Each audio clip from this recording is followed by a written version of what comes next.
Your life can be full of inspiration and magic, and you don't need glass slippers to get there. Welcome to the podcast for real life heroines with author, speaker, and coach, Susanna Liller. Join us as we work with key elements of personal development to assist you in hearing the calls that life has for you. Be inspired, be empowered, and be encouraged. Let's start today's episode with your host, Susanna Liller.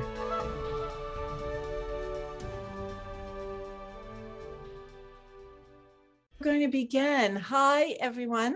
I'd like to welcome you to my podcast for real life heroines. I get to interview on this show women who have answered a call, or maybe many calls. In the case of Rhayne Thomas, I think you're going to hear that, to be bigger, to do something bigger than themselves, that they answer that call, and then in response, they grow bigger, they evolve, they grow and grow and grow, because we get many calls in our lifetime. So, Rhayne Thomas, welcome. I'm so pleased that you're here. I'm excited. This is exciting. Thank you. And calling in from Las Vegas, where I checked, and I think it's 150. Yeah, 150. That's perfect. Yeah. So if you start melting, we'll know why. It's okay. And I think even before I read your bio, I'm wondering, can you just introduce the friend you brought along who's behind you? Oh, this is my friend Curvy. There's only a few in the country. She's an old-fashioned dress form for curvier women, because there used to be the small ones, and it wasn't very popular because women didn't see themselves like this. They saw themselves smaller. So this didn't go over very well, but now she's one of the ones living here with me, so I can look at her and know that we're both curvy. And if she wants to make any comment during this interview, just let me know. I certainly will. And I just, even before, again, reading the bio, I want to share how we met, because I'm kind of astounded by it. And if I were to guess how many years ago, you're going to have to help me. I'm thinking it was 10, 15 years ago. About 15. Yeah. I'm sitting in the Las Vegas airport. I had been working on this crazy airport project, and I was waiting for a flight, and I'm reading a book. And this woman, Rhayne, comes up to me and says, "You look like you like to read." And she handed me a bookmark, and the book was Graceisms that she had just written. And we struck up a conversation. We got connected on, it must have been, I don't know, maybe it was email at that time, not social media. Yeah, probably not. But then our lives went different ways. I lost track of you. And then maybe a year ago, you found me and we connected. And so what I think is so great about that is that the littlest reaching out, that one human to another, can cause such a lovely flowering, and here you are. So thank you for doing that. Well, of course. I mean, I don't do that to everybody. I mean, it may look like I'm an airport stalker, but I'm not. I'm a people collector, and sometimes you can just feel this person is getting ready to play a role in your life, or vice versa. And I've thought of you over the years, and I thought, oh, I said, I guess she'll pop up when she's supposed to, and here you are. Here I am. I popped. Okay, well, I love that story. I love that we found each other again. So who is this woman, Rhayne Thomas? She was born and raised, even though she's living in Las Vegas now, a Bronx, New York girl with a serious passion for fun. And that's probably the first thing, healing and laughter. She is a blues vocalist, actor, author, and voluntary spokesperson fundraiser for cancer and breast cancer since 1976. That's a long time. A long time. Yeah. Rhayne's main focus is making others feel alive through her voice and sense of humor, which led her to create her all-around wellness company. Prepare for this title, everybody. Prunes Are Sexy. Over 15 years ago, and we'll be talking about that. Anyone who knows Rhayne knows she is an experience junkie because she believes the world is full of wonderful things that everyone should see, feel, do, and eat. And I agree, it is full of that. And she doesn't want to miss anything. Rhayne immerses herself in fun every chance she gets and doesn't mind dragging others in for the excitement. Rhayne is a 10-year breast cancer survivor and continues to inspire others through her love of life and all it has to offer. Yeah. Yeah. So not everybody is seeing you. Some people will see you when we put this on YouTube, but for the podcast, they can't see your beautiful face, though we'll have your picture. But Rhayne is the person with the most beautiful smile, and just looking at her, you feel happy. So here we are getting a chance to do this together, and it's great. And you know why I wore my lemon dress? Because, and you know, I thought this when I saw it, I said, oh, when life gives you lemons, you make lemonade. But I was like, that's probably kind of like corny, but maybe. It's corny, but you actually said it to me. Or maybe I said it to you. In my notes, I've got, she makes lemonade out of lemons. So here's what we're going to do, Rhayne. I'm going to say different words, and I'd like you to just, from our conversation together, and I'd like you just to react to them and just say a few words, just a little bit about each one, because there is a lot. And Oh boy.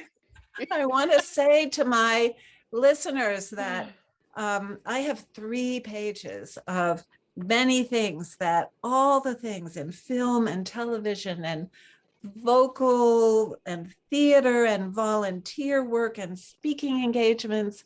I mean, we could be here until tomorrow, but I'm going to just pick a few highlights, and if you could just say what they're about. Okay.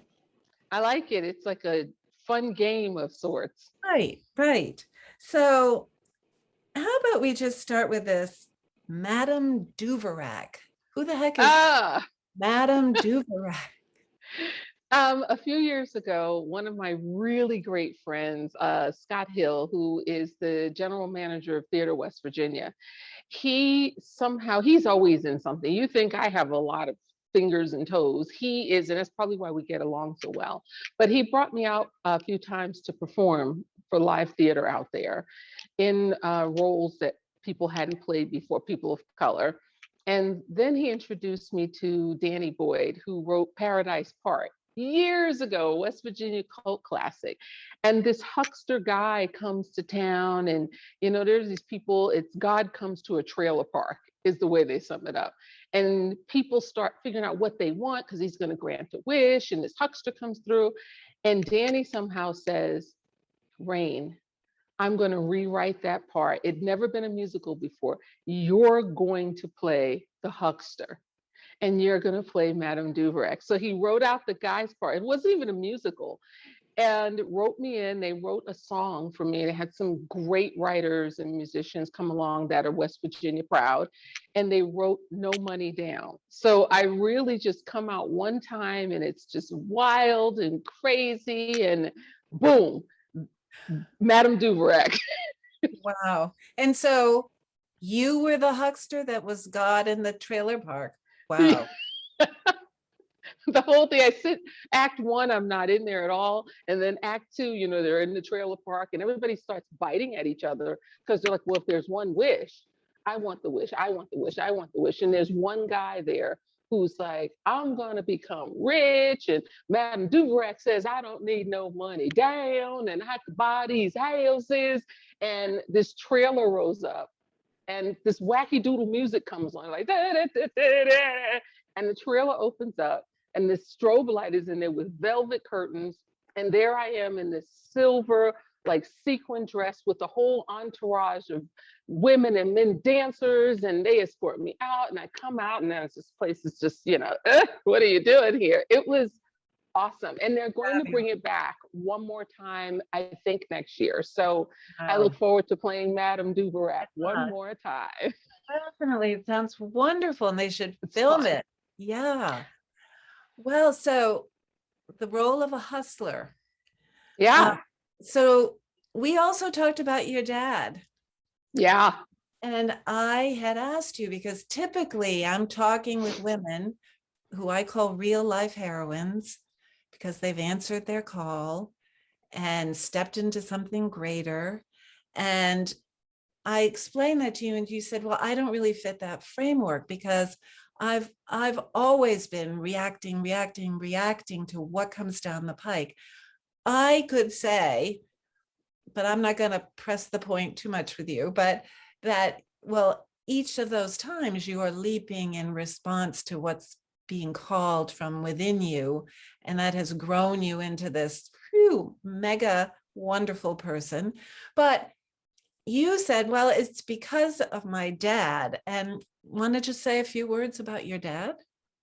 Well, my dad was a street hustler. I mean, he had a regular job, but he was one of those people who street hustled, and he ran after women, and everywhere he took me, something was going on that shouldn't have been going on. And you're always reacting, and it's always fight or flight as a kid. And I guess I was about 2 or 3, and he used to take me to bars and juke joints and say, you sum up everybody in 30 seconds in this room because it could save your life. Well, you're always on fight or flight at that point. You're like, okay, that person's a prostitute, that person's a drug dealer, that person's carrying a gun, that person's a woman beater, this woman is crazy. I mean, you're like that all the time, because anywhere you go with him, you never know what you're going to be in. So I don't think it just grew a sense of fear. And my whole life has been walking into a room and, when do I have to depart here? Or who will I have to shut down? Or what's getting ready to happen here? And that's where it comes from. Always finding a way to get out of a situation or course correct in a situation, but also being able to gather people, because usually 99.9% of people in the room are normal. And then you get this other person who's like a crazy element. And so that's where it comes from. It's the fight or flight in me. Right. Which is when we talked about turning lemons into lemonade, which you have been able to do time and time again. And so I could say, yeah, you've received many calls in your life, because of your willingness to go there and explore and spin many plates, and your love of life. But I want to go then to a different kind of a man in your life, and I want to ask you to say something about the county fair pickup line. Are you talking about my husband? Yeah. Total opposite of me. Doesn't care for people at all. Just, would rather stay away from them. Super tall, very quiet, not ever going to be the life of the party, doesn't want the life of the party coming to him. Of course, I don't know how you could figure that when you marry me, right? And I walked up to him and I said, well, he was actually just kind of standing there. And I said, I don't do dishes, I don't do laundry, and I don't do windows. And he's kind of shy, and he's like, I don't like to cook. And I said, good, this is perfect. I said, but stand right here. I got to take a piss. I'll be right back. And I walked off. I went to the bathroom, and I thought, if he's interested, this is who I am right off the bat. He'll be there when I come back. And sure enough, he was standing in the same spot. How many years have you been married to this man? This Halloween, it will be 25 years together. Wow. Yeah. And what a great pickup line, right? You didn't know him at all, did you? No, you know what? My whole life is like that. Just like walking up to you or walking up to someone. I mean, I wasn't really a dater, but I mean, I got right to the point, and people say, oh, you're never going to find anyone. I said, well, that's fine. Because, first date, What are you looking for? Oh, I'd like to get married, have kids. You're never going to see me again. And they're like, why not? Because I don't like children and I don't want any.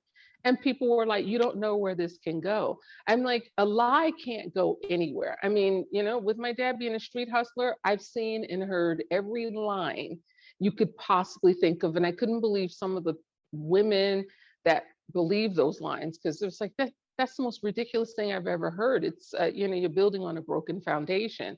So I just thought, based on watching him and my mom and some other stuff, I just didn't want to be that person. I didn't know what to do. I didn't want to do that. It seems like you must have a good sense of intuition.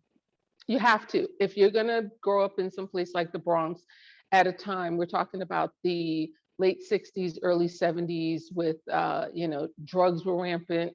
There was a lot of crazy, New York, the old New York was a whole different world. It was very dirty and gritty, but it was also very real. You could shoot someone on the curbside and no one even looked twice. They just kept walking and minding their own business. It was a different mindset. So yeah, stay in the course. How does intuition usually speak to you? Is it like something you feel in your gut that that this is a good person I want to get to know, or this is someone to stay away from? And how does that come into your being?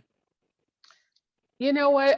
It's just second nature. It's probably first nature for me at this point. I can walk down the street or, go anywhere and I instantly know whether I'm supposed to be associated with this person, or is this person playing a role, or because a person can be dangerous and still play a role in your life. I have friends from all walks of life. And I just know it doesn't take me 30 seconds. It takes me 5 seconds. And, it's funny because a lot of people say, well, you're not giving a person a chance. You don't know whether they're going to be good. Yeah, actually I do. And whether I'm giving them a chance or not, I've been around enough craziness to know I don't need to give you a chance. I just need to move on. There's so many other people I can get involved with. I don't need this. And I just keep going. Oh, you have a good internal GPS system. Yeah, for sure. Yes. So here's a name for you I'd like you to react to. Well, it's a couple words. Frog on a bog. What's that, Rhayne? Tell us. Well, like you say, I'm always reinventing something. I don't know if it's myself or my thoughts. Based on where I come from, it's really hard to get quiet. So there's always stuff going on. I never feel like I'm doing enough. And in 1976, I started volunteering as a spokesperson and a fundraiser for cancer and breast cancer. Had nothing to do with family. I just kind of fell into it. I was a kid.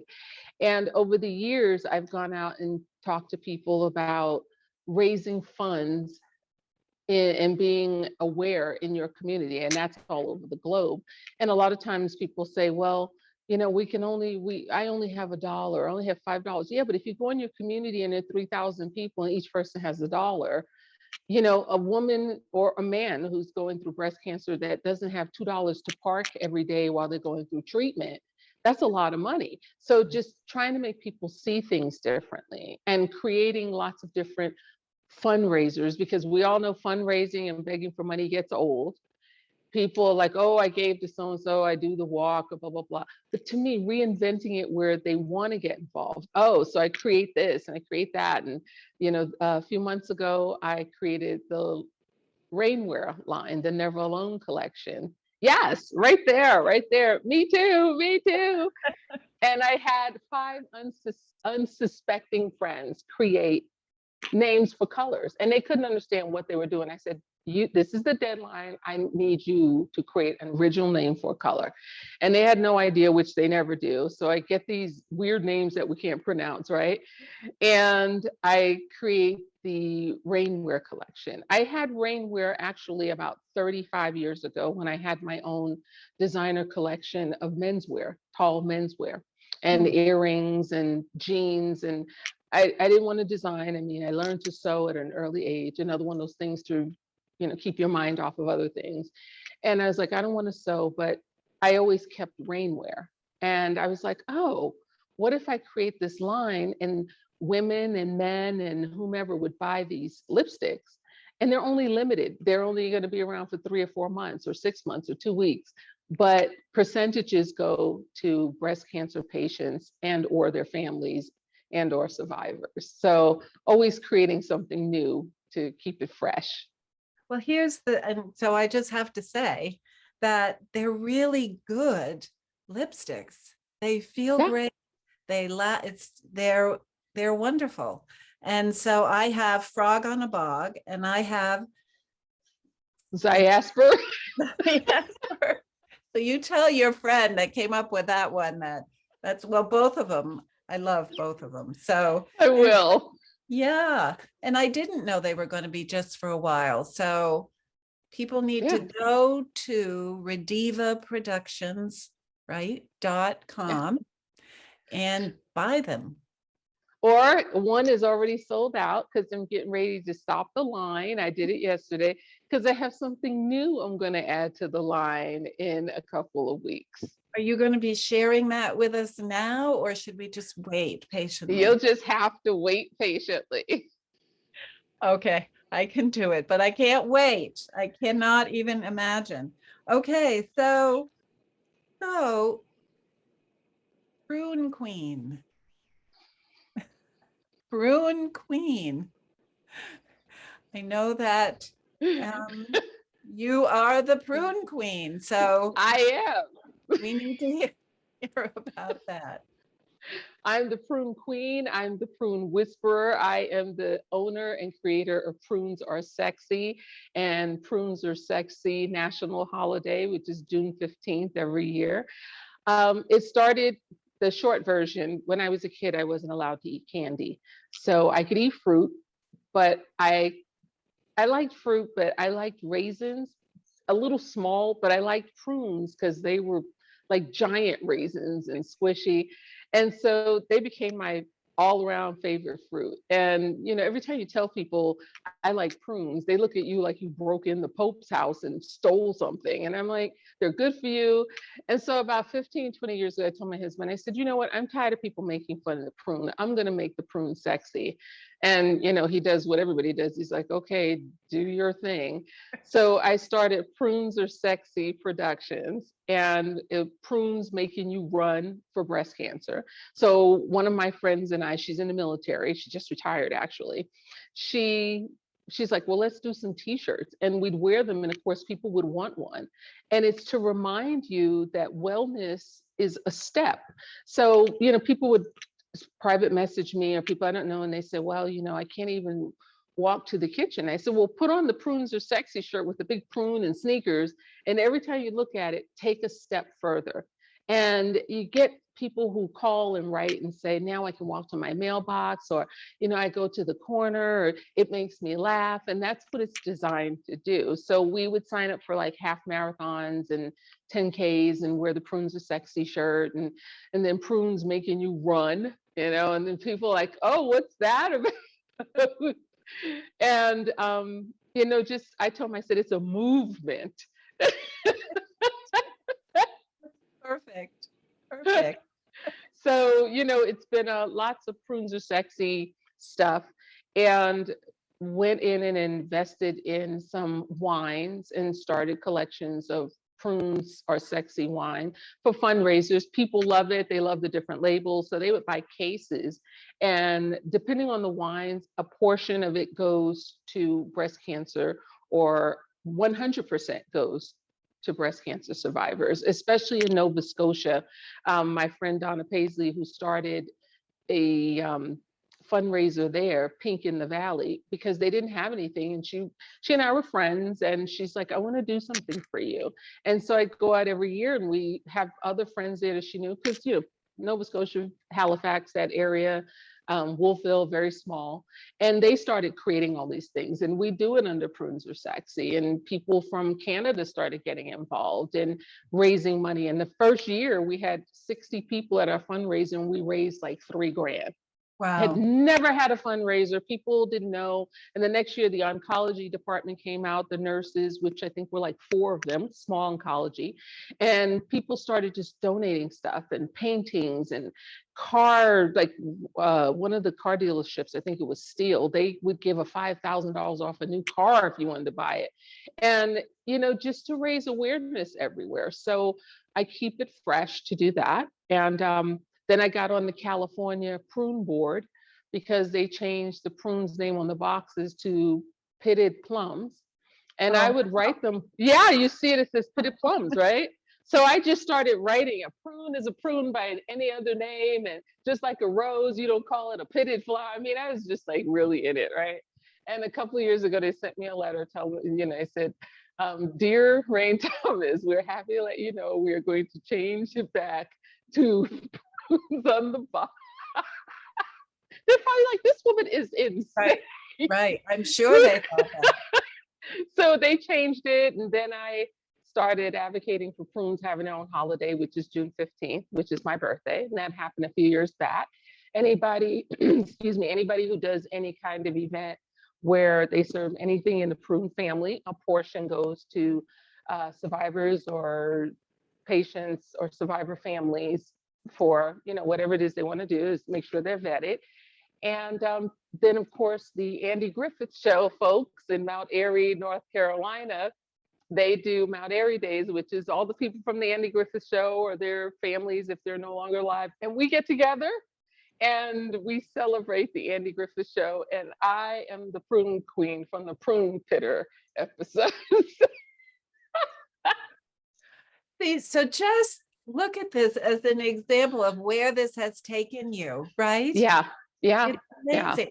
And if that isn't answering a call, I don't know what is, and changing the view of the world about the prune, and which I have always loved. So good for you. Thank you. And think of how many clean colons are out there. The wellness aspect of it is it's really important.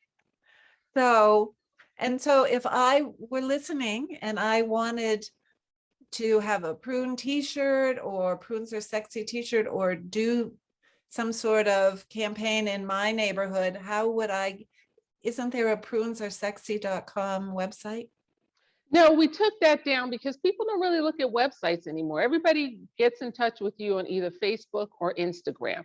I was just spending money on a website that people never look, because they'd look at 1 second and then they would text me anyway, or they would get in touch with me on Instagram. So I just have people go to Instagram or Facebook, or they can email me. And if they want to do it with me involved, we talk about having me come out to wherever they are. And we sit together and talk, see what it is you're trying to do. How much money are you trying to raise? Are you just doing an awareness thing? Do you want me to perform? Do you want me to stand back and watch? What is it you're trying to gather? And then we just kind of do the details. We pick the date. Is there somebody you want to honor? Or are you just honoring your local oncology medical area, or medical nurse? Or is there a family that, the wife passed away and you want to do something in her honor? So we just answer all those questions. And if they want a t-shirt, I'll tell them when the next, Prunes Are Sexy t-shirt blast is going to happen, because that too is limited. You can only get that t-shirt at that particular time. Oh, I didn't know that. So we'll put your info in the show notes, but it would be at Prunes Are Sexy on Instagram and probably the same on Facebook. Right. Or you can just Rhayne Thomas at Prunes Are Sexy if they want to email me, Rhayne Thomas. Or they can do prunesaresexy@hotmail.com. And Rhayne is Rhayne. Yeah. Yes. Okay. So that's wonderful. And again, I'm thinking I need to write down these things that are going to be closing out soon, because I want to make sure I want a Prunes Are Sexy t-shirt. So I'm watching the time and I'm thinking, I got more here I got to ask you about. So Loving, Living, and Alive show, what's that about? It's actually Laughing, Loving, and Alive. And that's okay. Okay. Oh, alive. I did a short film a few years back, Loving Martin. And the producer, director, I call Elmer everything. We actually became friends. And I said, you know, the film was about a young man who fell in love with someone who wasn't good for him. And I'm his best friend. I'm actually my significant other, she passed away from breast cancer. So they thought I'd be a good fit. And consoling him and trying to get him back to where, excuse me, where things happen, you got to get back in life to inspire people to love and to continue to laugh. And so, I don't know, maybe a year later, I called Elmer and I said, maybe we could do something else to inspire people. And he talked about a podcast, you know, excuse me. I'm waiting for the rotary phone to come back. So I'm probably the last person to talk about anything with technology. I said, well, you figure out how that works. And he's like, I have a friend, Dr. Kevin Emery, who's had a talk show for 25 years. Maybe the three of us could come up with something. And we got our heads together and boom, Laughing, Loving, and Alive. We only bring on people who can inspire other people through something that's funny or being alive or love or a combination. We don't do anything with politics and religion and none of that. So you want that, you go somewhere else. Yeah. That tends to divide people instead of bring them together. Yeah. But I looked up Loving Martin because you had mentioned it when we talked. And number one, it won a gazillion awards. It won the short, what is it? The short video. I don't know. There were so many. I know, but it won an Emmy. So it was really acclaimed. And I read the critic responses about it to it, and which it was well received, obviously. But I wanted to note that, and you know, because you wouldn't say it probably, that a couple of them said the how did they put it? Your particular contribution really made the film. And that's wonderful, Rhayne. I mean, wow. Yeah.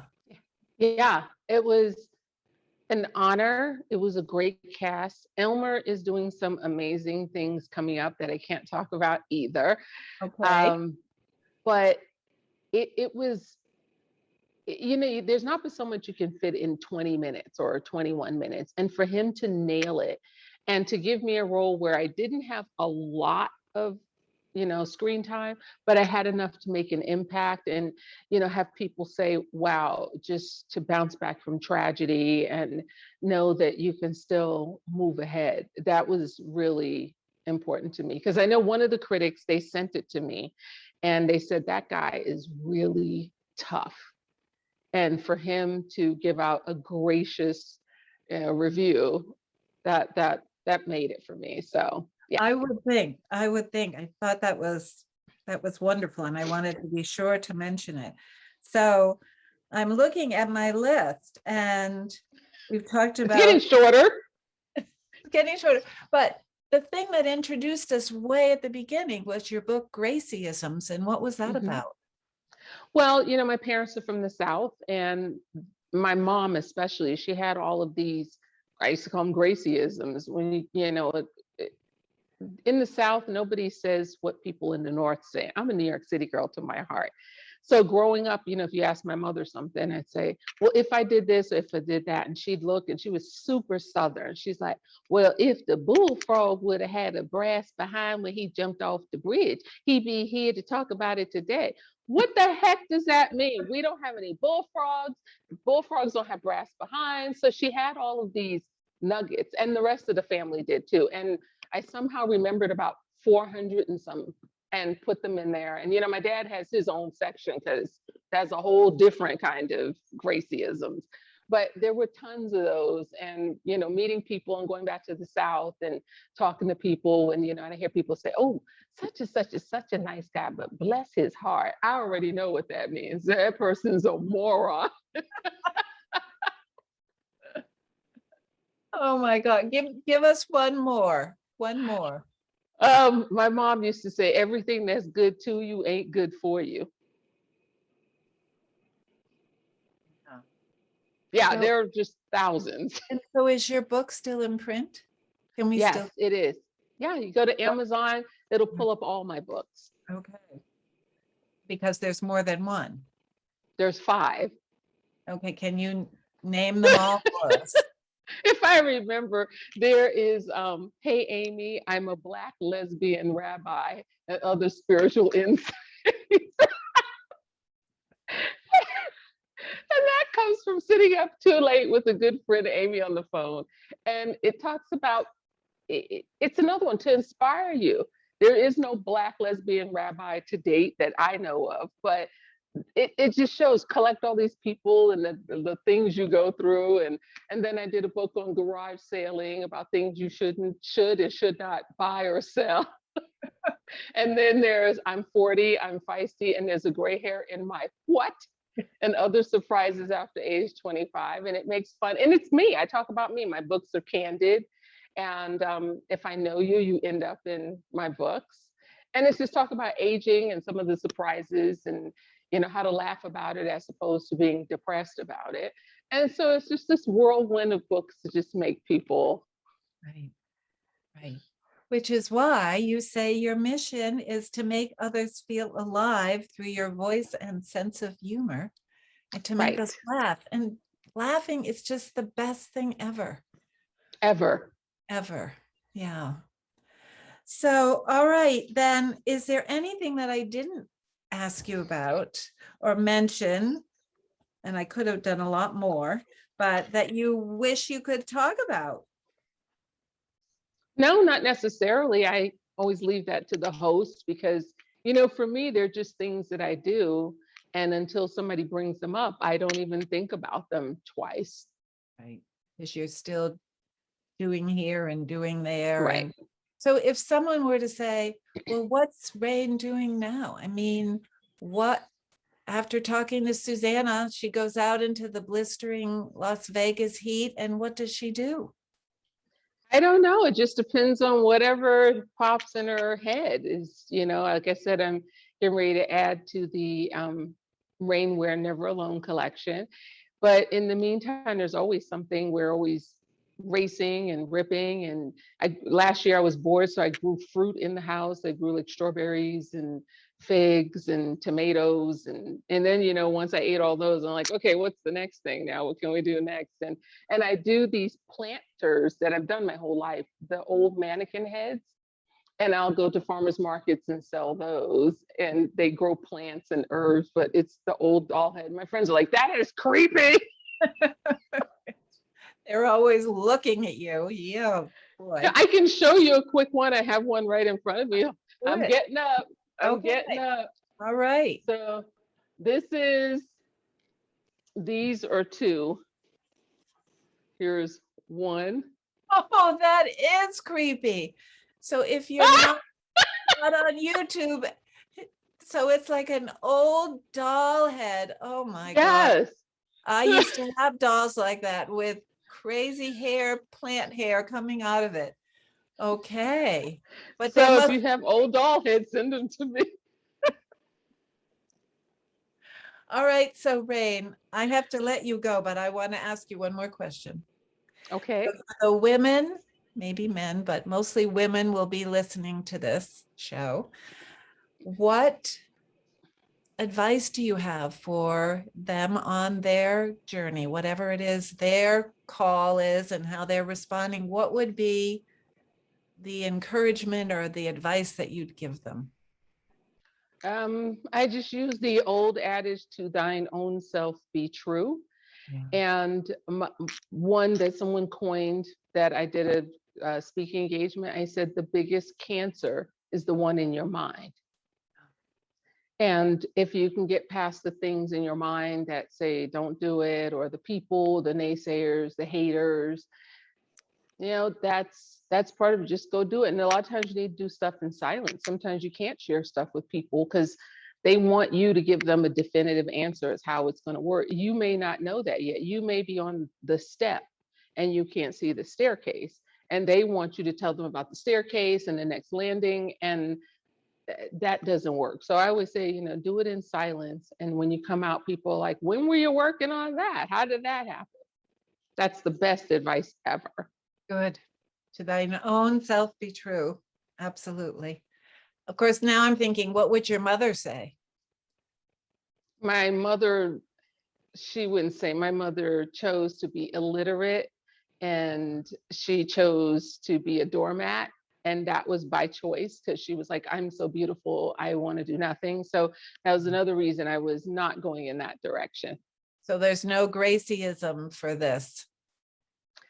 I don't think she could even understand the depth of that. But I've got to think somewhere she's on a cloud and looking down on her daughter and very proud. I think she's looking up. I just have to say that. So, yeah. All right. So I would like to thank you again, Rhayne. And I hope sometime we'll be able to see each other again in person, maybe at an airport, maybe someplace else. Yes, sounds fun. I look forward to it. Okay. Thanks a bunch. Take care.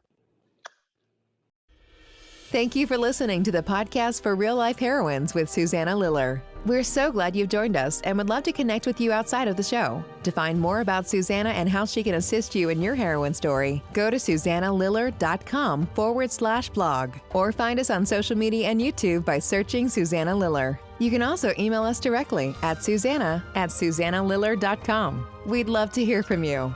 To be encouraged and inspired outside of the show and blog, check out You Are a Heroine, a retelling of the hero's journey written by your host and coach, Susanna, available on Amazon. Until the next time, be well, heroine.